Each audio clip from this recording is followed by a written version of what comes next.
But just grabbing a post-match interview here with Mark Inskip and Dave Northfield following our penalty shootout win here against Biggleswade Town. Mark, we'll start with you. What did you think of the game overall? I thought it was a typical derby fair, plenty of passion, plenty of needle, but it was a bit of a scrappy contest rather than full of quality. Would you agree with that? I think that's a summary of our whole season, if I'm honest with yourself. Slow start, give the first goal away, then get our foot in it, then play some good football, then create chances, then get back in the game, and then we look stronger and stronger. And if I'm being honest with you, I thought we looked fitter than them towards the end, and it was us creating the chances. So if you was to look at our whole season, poor starts, first goals conceded, 20 minutes to get going. So that was probably typical of our season. But again, also I will say is the lads never give up, and they've worked themselves back into the game. And I could give credit to Biggleswade Town. I thought they started really well. They did start very well, yeah. I thought they started well, and they played football, and they were opening us up, and they were first to the first balls, they were first to the second balls, they were winning the headers, they were winning the tackles. I thought they were very, very good, to be fair to them. And probably being a bit harsh when I say we were fitting them at the end, but I think they've run themselves into the ground for the first 60, and they're a good side, and draw a fair result probably, if you're going to be honest with yourself. Although a bit disappointed with how it ended, because I thought we scored the winner late on. Apparently there was a ball on the pitch which no one's seen, but till after the goal, I've always been told referee's decision stands. You don't surround a referee, and I've always been told that, but obviously doesn't always count. Just going back to the start of the game, obviously it's a slow start. I mean, they were very good, and they forced us onto the back foot with some decent pressing and stuff. James just touched, just talking just before we did the interview, he mentioned about just sometimes we just need to learn to not take any risks in the first sort of 15-20 minutes of the game, just to get a foothold. Would you agree with that? I do agree with it. I think sometimes our play management isn't the best, and we're a little bit naive at times. But I'm going to sit there and say to yourself here, I've said it before in the past, look at what the opposition have done. It's easy to criticise us as a team, or our players, or our style, or our start. Sometimes you have to look at the opposition and give them credit, and they started well, and they like I said, they were winning tackles, headers, playing the ball simple, getting in behind us. So yeah, we weren't good, but was it down to the fact that Biggleswade Town were that good? And I'm going to say probably Biggleswade Town made us look poor, because we haven't turned up here. It's a local derby, it's a cup game, it's a local derby. We haven't turned up, not to put the effort in. So yeah, fair play to Biggleswade Town, but our lads again, me and David said it numerous times, they just work themselves back into the game. They seem to get going, but it takes 20 minutes. So I think Saturday's a 3 o'clock kick-off, so we'll have them out at 20 to 3 and pretend we've started the game. Give ourselves 20 minutes to warm up. Moving on to you, Dave. Obviously, number of changes tonight. Opportunity to get some minutes into some of the lads who have not had as much game time. How did you think that some of those performed tonight? Yeah, I'm pleased with them all, really. You're right, we changed it, but we change it most weeks. But there was an opportunity to start one or two that have not started games, and yeah, pleased. So it wasn't down to I don't think it was down to the changes that we started slowly. Just going back to the last question you asked Skip, when we came and we got the result down here at Christmas, Skip spoke about how we'd, put it into their half early, and so we set ourselves in the game. We didn't do that today. So it's not down to those lads. I think they all contributed. They're all different type of players. Mackay, I thought, led the line quite well. Completely different. I mean, their two centre halves would have thought they've expected to play against Bondi, and they've got, someone a fraction of the size, completely different style. Mackay's about his pace. Bondi's old-fashioned centre forward.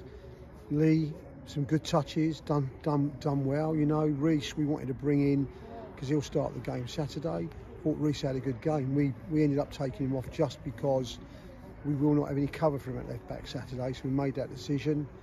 But yeah, we've got games into the lot, and the one thing I have to say about today's game, the fact that we're allowed to use 5 subs is brilliant. I go on about it.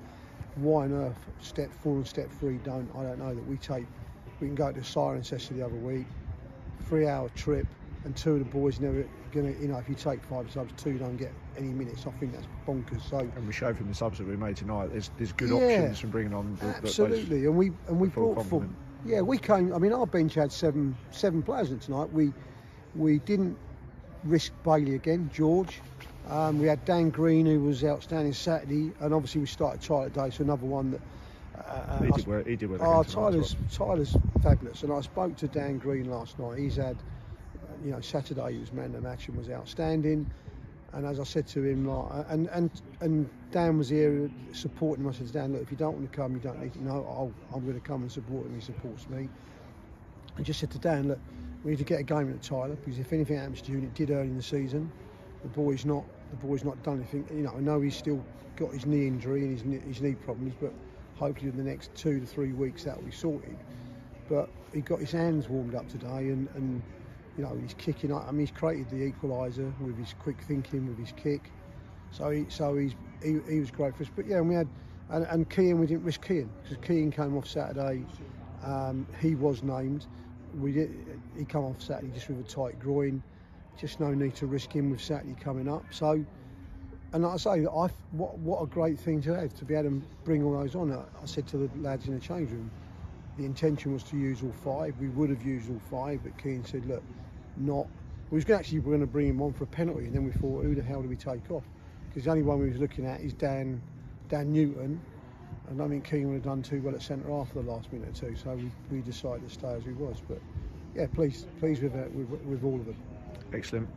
Obviously, it'd be remiss of us not to talk about the 95th minute goal that was disallowed. What was your? I mean, obviously, you were a long way away from where it was, because it sort of all went off on the near side here. But what was your view of it?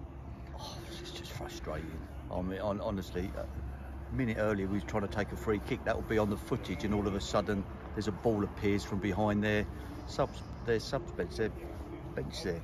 So that holds the play up, and so you get the feeling, well, that's a great tactic, to be fair, isn't it? I mean, we'll employ someone now to stand behind our goal, and every time they score a goal, we'll throw a second ball on the pitch, and then all shout at the referee and all surround him, and have 10 people surround him, put him under pressure. I'm disappointed with it, but look, I'm not. People who know me, I'm not controversial. I turn up, I enjoy the game. When you win, it's great. If you lose, you lose. That's it. You move on. But it's frustrating to think that we potentially could have lost that game on that. And the referee's looking at me, and he technically, if there's a second ball on the pitch, you have to stop the play. So he's done it by the rules. But who's thrown it? None of us have. It's very, very frustrating. But we win on a penalty shootout. And you asked me on Saturday about statistics. That's our second penalty win in 10. So we've improved that record. Just looking better. Just obviously touching on the penalty shootout. Obviously, to score all 5, and I say we don't tend to cover ourselves in glory on the penalty shootout, but we were, I say, all 5 of them were absolutely emphatic tonight, weren't they? Yeah. Blimey, it was like watching a miracle, because yeah, that's never happened. And the thing is, it's quite strange, because thankfully Clem misses their first one, but the first 3 penalty takers for us are probably our best 3 penalty takers, and then it comes down to Tom didn't really want one, and Loz didn't really have his hand up chasing one, and I'm just, if I'm honest, I'm praying that they're going to miss one, but both of them have slammed him. I did that. Look, I'm going to take all the credit. I said, get your head down and smash him as hard as you can. Stop trying to be clever, and it worked today. And thankfully they'd missed one, and Tyler almost saved the second one. He got his hand the second one. Yeah. But yeah, we've got to enjoy that, because we'll probably lose another 4 on the trot now, won't we? So that's our one more. If we in the next game, if we go to penalty shootout with Dunstable, we'll probably miss 3. So, cheers, guys. Enjoy your evening. Thank you very much, Lee. Thank you.